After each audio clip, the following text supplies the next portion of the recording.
This video is a review of the CatIt Senses 2.0 catgrass planter. Before we get started, I'd like to introduce you to Bwibbles. She is a catgrass addict. She starts her day every day with some catgrass before breakfast, munches on it throughout the day, and as you can see, she just loves it. The bonus is that since she's been eating catgrass, she hasn't coughed up any fur balls, so it really seems to be helping her digestion. She goes through so much catgrass that we decided to try growing our own. We ordered the CatIt Senses 2.0 catgrass planter.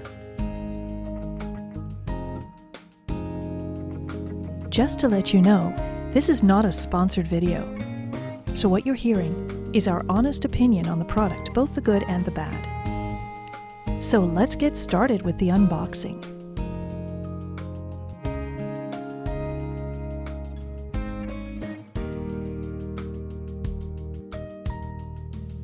Inside, you'll find all of the plastic components, including a green plastic grid, the planter with the holes on the bottom, and the tray.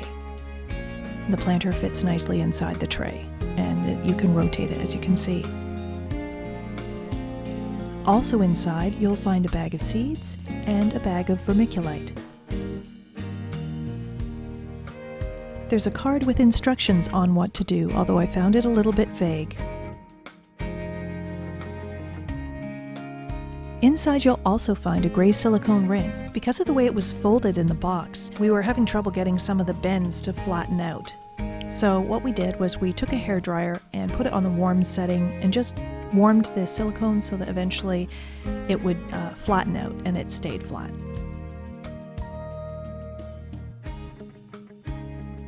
So let's get started with planting. The first step in the process is to soak the seeds. You put the seeds in the white tray, add some water, and leave it overnight.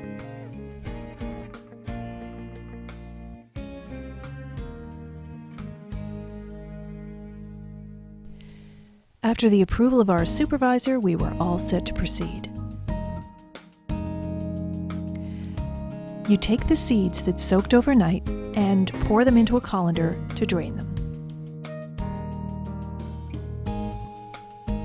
Then give your seeds a good rinsing. The next step is to take some paper towel and line it inside the planter. After that, pour the rinsed seeds inside the planter and spread them out evenly. At this point, we need to give the seeds about 2 to 3 hours to dry.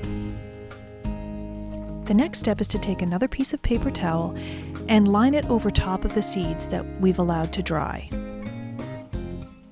Next, take a sprayer and spray the top of the paper towel until it's nice and moist. The idea is to keep it quite wet until the seeds have germinated. It looks like the seeds are ready to plant. In fact, some grass had already started to sprout along the edges, so it looks like we could have done this step the night before. Holding the edges of the paper towel lining the bottom of the tray, remove all of the sprouting seeds. Open the bag of vermiculite and line it on the bottom of the planter, spreading it out evenly. Then put the sprouting seeds on top of the vermiculite, but don't mix it in. Just rest it on top. You may find that some roots have become woven into the paper towel.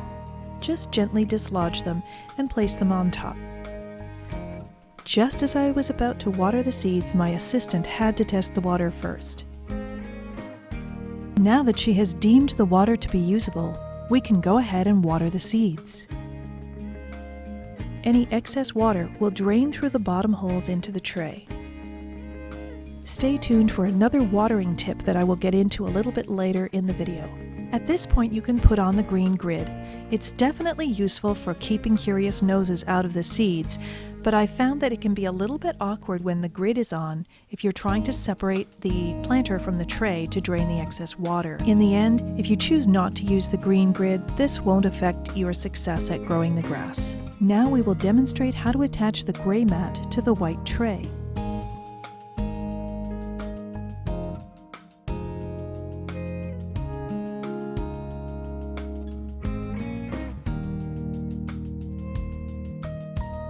As soon as the grass started sprouting, I put the planter in a sunny spot. I watered my grass once a day, making sure to drain it thoroughly. Here's a tip on watering the grass. I found this out quite by accident. I had done my regular watering. I pulled the planter up to let all the water drain out, all the excess, and what I found was I happened to just tilt the planter a little bit and a whole bunch more water started coming out. So I realized that even though there are drain holes on the bottom of the planter, if you tilt it a little bit, you'll find that more water still does come out, so it's really helpful to do that. This way you will ensure that all the excess water is drained. The time it takes for the seeds to germinate and for the grass to grow may vary depending on the time of year and the humidity in your home, so don't worry if your grass doesn't follow the timeline that ours did.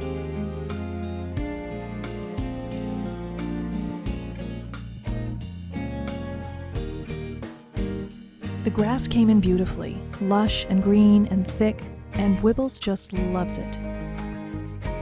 We continued to water the grass once a day, and I would say it lasted pretty well for a week before it started to turn a little bit yellow.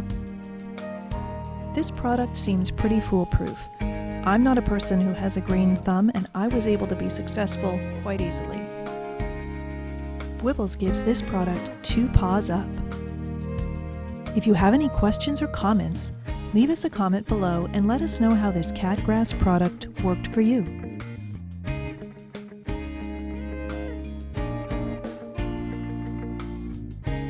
Remember to like and subscribe if you liked this video.